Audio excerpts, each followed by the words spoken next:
संध्याकाळचं माझ्या आपण सामान्य कास्तकार बांधवांसाठी आपला मित्र उदय लाड घेऊन आला. अनोखा व्हिडिओ पाहण्या सर्वांची शेती मित्र करतो आता खूप खूप स्वागत. शेतकरी मित्रांनो, आपण सर्वांनी आता थंबनेल पाहितलं आणि आपण सर्वांनी आता टायटल हे वाचले. जो चांद्यापासून बांध्यापर्यंत सामान्य कास्तकार बांधव आहे त्यांच्या मनातील सध्याचा हा सर्वात महत्त्वाचा सवाल. जो सवाल ज्या पद्धतीने सध्या तुमच्या मनात उपस्थित झालाय त्याच पद्धतीने हा सवाल सध्या माझ्या सुद्धा मनात उपस्थित झालाय. जो चांद्यापासून बांध्यापर्यंत सामान्य सोयाबीन उत्पादक कास्तकार बांधव आहे तो सध्याच्या कंडिशनला विचारायला लागले. ज्या सवालाच्या अनुसार अखेर नवीन हंगामात आता देशांतर्गत बाजारामध्ये कसे राहू शकतात या ठिकाणी सोयाबीनचे बाजारभाव. चला तर मग आपल्या मनात निर्माण झालेल्या सध्याच्या या सर्वात महत्त्वाच्या यक्ष प्रश्नाचे आजच्या व्हिडिओच्या माध्यमातून इथं प्राप्त करूयात उत्तर. ज्यांना ज्यांना या प्रश्नाचा अचूक उत्तर जाणून घ्यायचं आहे त्या सर्वांनी हा व्हिडिओ आता सुरुवातीपासून शेवटपर्यंत पाहावा. जिथं व्हिडिओ पाहत असताना आपल्या सर्वांना व्हिडिओ मनापासून आवडल्यासारखं वाटेल तिथं व्हिडिओस लाईक करा. जास्तीत जास्त कास्तकार बांधवापर्यंत अत्यंत महत्त्वाचा व्हिडिओ पोहोचवण्यासाठी व्हिडिओला शेअर करा. चॅनलला आत्तापर्यंत ज्यांनी सबस्क्राईब केलं नाही त्यांना विनंती की सबस्क्राईब करून नोटिफिकेशन बेल ऑल करायच्या मिळणारा प्रत्येक व्हिडिओ आपल्या मिळत राहतो इथं सतत. जो चांद्यापासून बांध्यापर्यंत सामान्य सोयाबीन उत्पादक कास्तकार बांधव आहे त्यांच्यासाठी सध्याची ही सर्वात महत्त्वाची माहिती. जी माहिती तुमच्या आमच्या आपल्या सर्वांच्या मनात निर्माण झाली सध्याच्या सर्वात महत्त्वाच्या यक्ष प्रश्नाचा आपल्यास उत्तर देणार आहे. ज्या यक्ष प्रश्नाच्या अनुसार अखेर नवीन हंगामात आता देशांतर्गत बाजारामध्ये कसे राहू शकतात सोयाबीनचे बाजारभाव. चला तर मग आपल्या मनातील सर्वात महत्त्वाच्या यक्ष प्रश्नाच्या आजच्या व्हिडिओच्या माध्यमातून प्राप्त करूयात इथं उत्तर. सध्या जर आपण सर्वांनी बघितलं तर देशांतर्गत बाजारामध्ये जी सोयाबीनची दर पातळी ती दर पातळी 6,500 रुपये प्रति क्विंटल पासून सध्या 7,000 रुपये प्रति क्विंटलच्या दरम्यान आहे. मग अशा परिस्थितीमध्ये सामान्य सोयाबीन उत्पादक कास्तकार बांधवांना वाटते की एवढा तर भाव मिळणं आम्हाला माहिती सीझनमध्ये शक्य नाही, पण कमीत कमी याच्या आसपास तरी सोयाबीनला भाव प्राप्त होऊ शकतो का. चला हे सगळं तुम्हाला आता उलगडून सांगतो. यंदाच्या वर्षी आपल्या सर्वांना माहिती आहे की हे अल्निनोचं वर्ष. अल्निनोचं वर्ष म्हणजे काय की यंदाच्या वर्षी पाऊस काळ कमी होणार. अशा परिस्थितीमध्ये आपण सर्वांनी बघितलं तर सध्या आपल्याकडे पेरण्या ह्या लांबल्या. आता पेरण्या लांबल्या म्हटलं की तुम्ही लक्षात ठेवा की त्या परिस्थितीमध्ये सोयाबीनचं पेरणी क्षेत्र हे वाढत असते.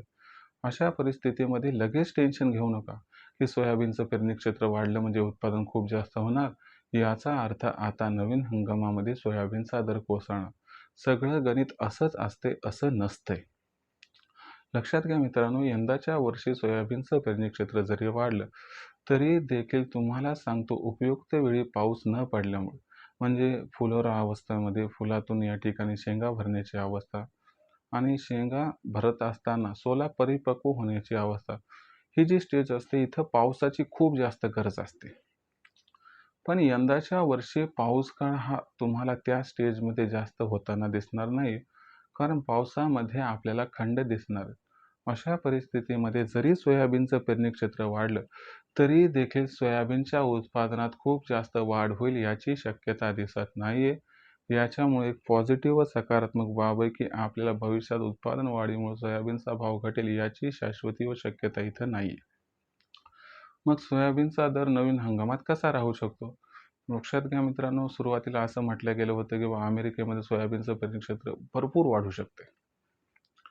पण जे लेटेस्ट रिपोर्ट आले त्याच्यामध्ये असं दिसत आहे की अमेरिकेमध्ये सोयाबीनच्या पेरणी क्षेत्रात जेवढी अपेक्षित वाढ होती तेवढी काही नाही. आता ब्राझीलमध्ये अर्जेंटिनामध्ये काय होतं हे आपल्याला सप्टेंबर-ऑक्टोबरमध्ये कळेल, पण तेव्हा आता आपलं सोयाबीन मार्केटमध्ये यायला सुरू होईल. मग अशा परिस्थितीमध्ये नवीन हंगामात सोयाबीनचे दर कशा पद्धतीने राहू शकतात याबद्दल मी प्राथमिक अंदाज आता तुमच्या समोर सादर करतो. लक्षात घ्या मित्रांनो, सध्याच्या कंडिशनला आपण जर बघितलं तर ओव्हरऑल सिच्युएशन आंतरराष्ट्रीय बाजाराची आणि देशातील बाजाराची याच्यामध्ये कितीही फॅक्टर्स आले तरी सोयाबीनचा दर हा जास्त प्रमाणात कोसळताना दिसत नाही. आता आपण बघितलं की अमेरिका इराण यांच्यामध्ये संघर्ष संपुष्टात आलाय. त्याच्यानंतर कच्च्या तेलाचे बाजारभाव घटले, पण जेवढे कच्च्या तेलाचे भाव घटले त्या तुलनेमध्ये खाद्यतेलाचे भाव तेवढे घटले का तर नाही. मग अशा परिस्थितीमध्ये एवढ्या अडचणीच्या काळात जर सोयाबीनचा दर व खाद्यतेलाचा भाव हा घसरत नसेल तर याचा मतित अर्थ एवढाच आहे की हा तर भाव नवीन हंगामात आपल्याला मिळणार नाही, पण नवीन हंगामात सोयाबीनचे बाजारभाव खूप घसरतील याची सुद्धा शक्यता नाही आहे. याचा अर्थ लक्षात घ्या की नवीन हंगामात आपल्याला जो दर मिळणार आहे तो 5,000 रुपये प्रति क्विंटल पासून 6,000च्या दरम्यान मिळू शकतो. अनुकूल परिस्थितीमध्ये सोयाबीनची दर पातळी 6,000ला क्रॉस सुद्धा करू शकते.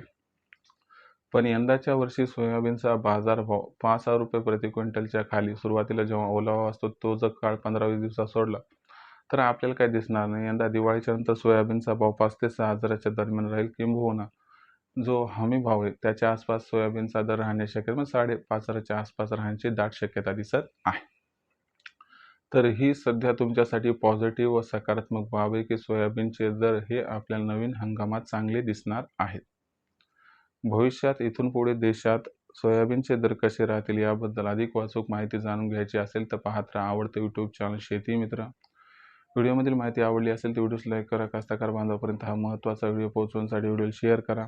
चॅनलला एकदा सबस्क्राईब करून नोटिफिकेशन बेलला ऑल करून घ्यायचे. महिन्याला प्रतिकडे आपल्याला मिळत राहतो आता या ठिकाणी सतत. तर मित्रांनो, अशाच एका नवीन व्हिडिओसह मी आपला मित्र उद्याला आपल्या सर्वांना आवडते यूट्यूब चॅनल शेती मित्र मिळत राहील सातत्याने. तोपर्यंत सर्व शेतकरी मित्रांचे व कास्तकार बांधवांचे आजच्या व्हिडिओत व्यक्त करतो. खूप खूप आभार.